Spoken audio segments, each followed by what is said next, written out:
Welcome back to ASMR Nightmares. I hope you're all having a very happy Halloween.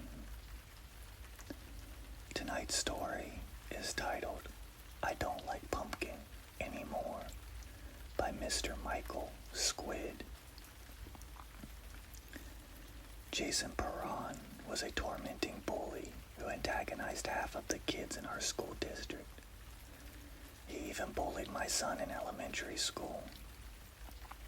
He reveled in the chaos of Devil's Night, the night before Halloween, and would toilet paper and egg nearly every home in the neighborhood. One of Jason's particular penchants was to smash every pumpkin he'd come across into a foul mush of pulp and seeds. Last year, after sweeping through our township in a messy path of destruction, he went missing for a few days. Our neighborhood was wrecked. Tissue paper streamed across nearly every tree, with wads of balled-up paper on lawns and stuck to our exterior window panes. The carved pumpkins displayed on nearly every porch had been stomped to an orange paste.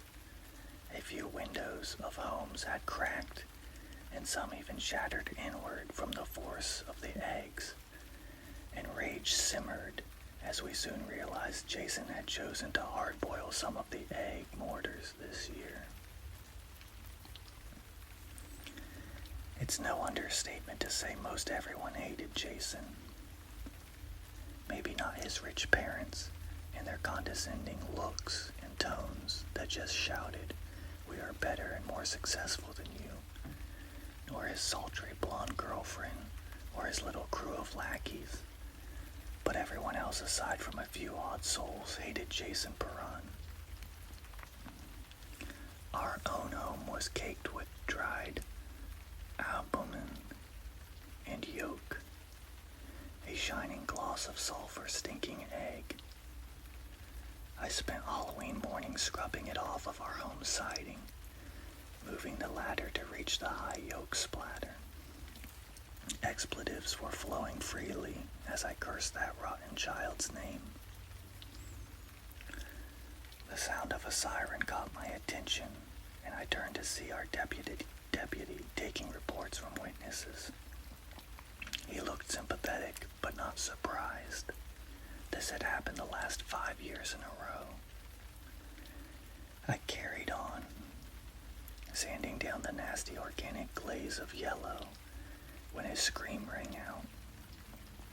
It was blood-curdling to the point I froze in place and my neck hairs rose. I looked down to the street and saw Mrs. Perron dressed in some absurdly overpriced designer midi dress stagger down the street. Her face was paler than usual, and she looked to be in a state of shock. The officer walked over and spoke to her, but I couldn't hear. Curiosity drew me down from the ladder to try and understand what was going on. I crossed the lawn to reach the street, and there I saw a crowd of people in a circle. The closer I walked, the more gasps and prayers I heard muttered from the gathering crowd. I heard some retching and sobbing.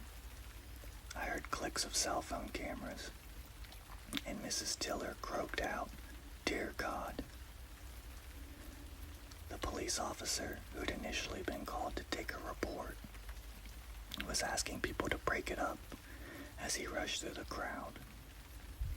But I watched in astonishment as he soon ran back out, his face green and his hand firmly placed over his mouth. And as I stepped closer and peered over the heads of the encircling crowd, I finally saw what they were staring at. I wouldn't have recognized him if it weren't for his distinctive jacket, but it was Jason Perron, or what was left of him. His eyes were missing, only triangular holes of carved out meat from his face that mimicked a jack-o'-lantern. His nose as well. a gaping hole of beady fat and severed muscle cut deep into his face past the bone. The cheeks and lips had been hacked away in a wide, jagged smile exposing his teeth and jawbone where they'd been flayed away. Yet not a drop of blood was visible, as the wounds had been meticulously cauterized. Jason stood there, swaying slightly, as if in a daze. It was when I noticed a thin red seam running across his forehead, wrapping around his skull. "Good God, call the ambulance," a man yelled, and maybe someone did. I'm sure most of us thought he was beyond saving. The crowd let out a collective gasp as he began to move a quivering leg slightly forward, as if attempting to walk. And then he fell to the street with a wet slap. The top of the disconnected skull popped off and rolled a few feet as his butchered head hit the tarmac. Screams erupted as a mess of fibrous orange pulp and wide, flat pumpkin seeds spilled out from the hollowed-out head of Jason Perron and onto the street with a sickening wet sound. Dr. Stanton, a surgeon living on the edge of town, was arrested for a litany of felonies a few days after. He was the only person with the surgical expertise to perform the horrific operations that left Jason so severely lobotomized and disfigured, yet alive, technically speaking. Dr. Stanton had cherished his surgical precision, which he'd utilized in sculpting his award-winning, ornately carved pumpkins. His countless hours of toiling over masterpiece carvings, only to watch them destroyed by a rotten kid, had caused him to snap.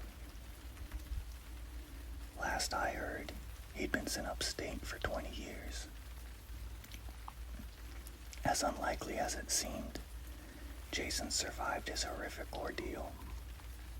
Enough of his brain remained to allow for a simple life, and enough happiness to deem him worth keeping alive. He's blind, and he endlessly drools out of that carved-out, lipless mouth. But he spends his days where he enjoys them the most, sitting in his padded chair on the porch of his parents' lavish home. He's the only jack-o'-lantern on any porch in our neighborhood these days. But yeah, I don't like pumpkin anymore.